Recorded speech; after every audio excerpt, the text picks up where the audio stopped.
Get Rich or Die Trying, 50's debut album, dropped 15 years ago, which is pretty crazy. Wow. February 6, 2003. Time is flying. Now, this was a huge moment for 50 Cent, huge moment in rap. But do you feel like a debut album holds the same weight currently for artists like Lil Uzi or Young Thug, who we've talked about dropping so many random projects, but not something necessarily official?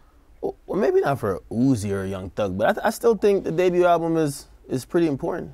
Really? For those artists, I think they put out so much projects that you kind of latch on to whatever has the best song that you probably got introduced to that artist by. But think about it, like 50 dropped projects before Get Rich or Die Trying. I just think that the term album or like debut album is something that's so antiquated because that was definitely 50's first big mainstream look. Right. But now these artists are getting mainstream looks off their unofficial like projects, or they'll drop a couple songs before. 50 had released a bunch of projects way before Get Rich or Die Trying that just, it took that to cement him mainstream-wise. Right. So for artists like Young Thug and Uzi, who usually, they don't pop off projects, they pop off songs, it's whenever that big song comes. So if it comes before the debut album, yeah, you just hope the debut album just has more songs like that. But for a different type of artist like, I don't know, Like a Kendrick or something? yeah, like someone in like Kendrick's, like I was trying to think of a new Artists of the machine. What do you mean? I think that the machines, the corporate machines, the entertainment groups, which used to be called record labels, they're always going to try and tell us and create the mindset that the debut album is so important. And to them it is, because that's how they bank. That's how they bankroll the project. That's how they create promotion and marketing campaigns.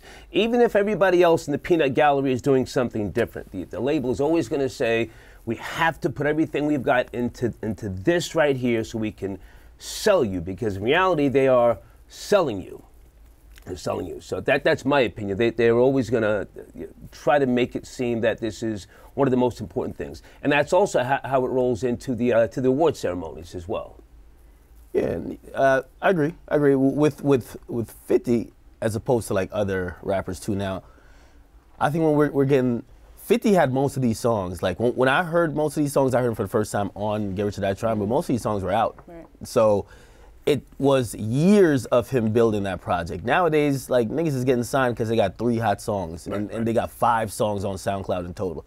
They get signed, the label realizes the single is blowing up, and then the label says to them, yo, you got to make a whole album now. So they got to make an album in 1 or 2 months. And one thing we've learned, especially over the last year, really discussing a sophomore slump, why a artist usually doesn't come with a better or just as great as an album the second time around as the first time around. Is that the first time you have your whole life to make it. So I think now it's just different. So the debut album, it would be important, but I think for the majority of the artists that we choose to cover in terms of the Young Thugs and Uzi, it's not that important, right? Like Young Thug been teasing his debut album called High Tunes for a while. He hasn't dropped it yet. He dropped 10 mixtapes. And I'm pretty sure 300 Entertainment ain't saying drop it. They're like, where's the next hit? They're not saying where's the hit? Yeah, and he's been able to go on tour because he's branded himself beyond just an album. He's been able to go on tour doing all that shit. So again, I think it's just a different time. We just gotta, for some artists, still not all. Yeah. I also think that after that debut CD, it's easier today to determine whether you're going to have a career that goes beyond that debut album or CD, because if it's not there just in terms of first week sales or just some type of indication to show that this is a quote-unquote artist, you can go out faster than you came in. Yeah, I still believe it's an indicator for a label, right? So you might have a hot song, but when that package comes out and you flop first week and they kind of see like, yo, cut that budget. We about to cut our losses. Yeah, you're not going to be around for 3 years. And then you're signed into a contract where you owe them, and you're fighting to get out. Because if you're not hot enough, they're going to shelve you, but you still owe them albums, so you're kind of just stuck in the machine. What did Black Youngster tell us yesterday? Black Youngster was like, yo, he feels they put too much emphasis on the album, right? Like he just thinks of success as not necessarily an album. If he had a hot song and he just dropped it as a Lucy, fuck it, it's a hot song. So I agree with him in that sense, but I still think the label, because of They got to approve budgets for years to come or for the next year. Yeah, they got to see a project do well for them to think about funding your next project and your project after that. If you're flopping, you're still out of here. Yeah. And also, gone are the days of artist, what's the term I forget, where they actually... Artist development? Artist development.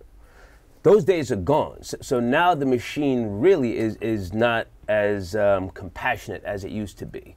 Come on in, get the fucking hit, or if you don't, get the fuck out. And in some ways, as sadistic as this sounds, I like the quick shut off because you have too many artists that want to become parts of the machine.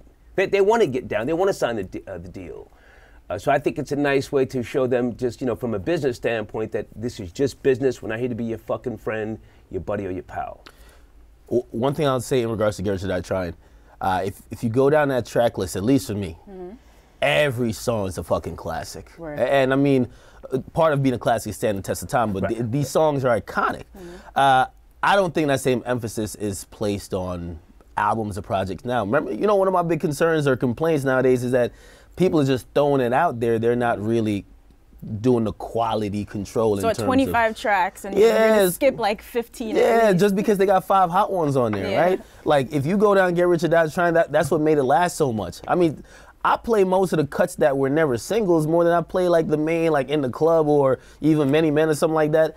There's great tracks on there. So I would hope people would realize how long it took 50 to make that rather than just like throwing out whatever. But you got to move with the times. Like, you could do it back then. Now you got to supply and demand. Different ballgame.